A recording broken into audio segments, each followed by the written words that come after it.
আসসালামু আলাইকুম। Top and সিরিজে আগের দুটি ম্যাচের দুটিতেই জয় পাওয়া অস্ট্রেলিয়ান ক্যাপিটালস টেরিটরিকে পাত্তাই দিল না বাংলাদেশ হাই পারফরম্যান্স। রিপন মণ্ডল, আবু হায়দার, রনিদের দারুণ বোলিংয়ের পর টপ অর্ডারের ব্যাটিং নৈপুণ্যে নিজেদের চতুর্থ ম্যাচে 6 উইকেটের জয় ছিনিয়ে এনেছে আকবর আলীর দল। এদিন হাফ সেঞ্চুরি পেয়েছেন ওপেনার জিসান আলম। 125 রানের লক্ষ্যে খেলতে নেমে শুরুটা বেশ ভালো করে এইচপি দল। ওপেনিং জুটি থেকে আসে 51 রান, সেটিও আবার মাত্র প্রথম 5 ওভারেই। বাংলাদেশের ইনিংসে প্রথম আঘাতটা আসে ইনিংসের ষষ্ঠ ওভারের প্রথম বলে।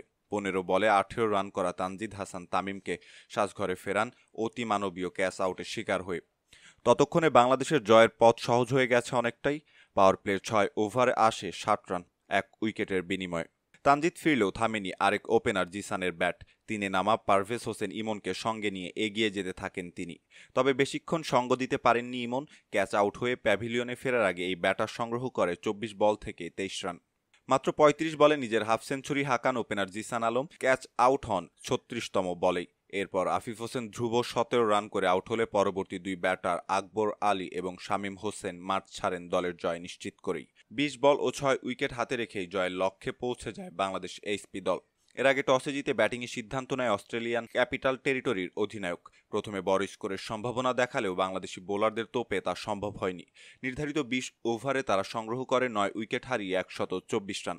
বাংলাদেশের পক্ষে বল হাতে রিপন মণ্ডল 4 ওভারে 26 রান খরচায় সর্বোচ্চ 3 উইকেট শিকার করেন। এছাড়া 2টি উইকেট শিকার করেন আবু হায়দার, রনি। সম্মানিত দর্শক, এই ছিল আমাদের হাতে থাকা সর্বশেষ ক্রিকেট আপডেট।